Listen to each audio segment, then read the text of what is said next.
I exempt myself from the Speaker's kind offer of protection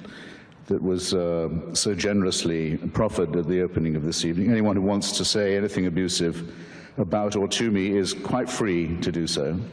and welcome, in fact, at their own risk. But before they do that, they must have taken, as I'm sure we all should, a short refresher course in the classic texts on this matter, which are John Milton's Areopagitica being the great hill of Athens for discussion and free expression, Thomas Paine's Introduction to the Age of Reason, and I would say John Stuart Mill's essay on liberty, in which it is variously said, I'll be very daring and summarize all three of these great gentlemen of the great tradition of especially English liberty in one go. What they say is, it's not just the right of the person who speaks to be heard. It is the right of everyone in the audience to listen and to hear.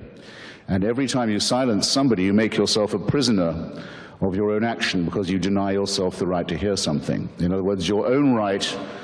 to hear and be exposed is as much involved in all these cases as is the right of the other to voice his or her view. Indeed, as John Stuart Mill said, if all in society were agreed on the truth and beauty and value of one proposition, all except one person, it would be most important, in fact, it would become even more important, that that one heretic be heard, because we would still benefit from his perhaps outrageous or appalling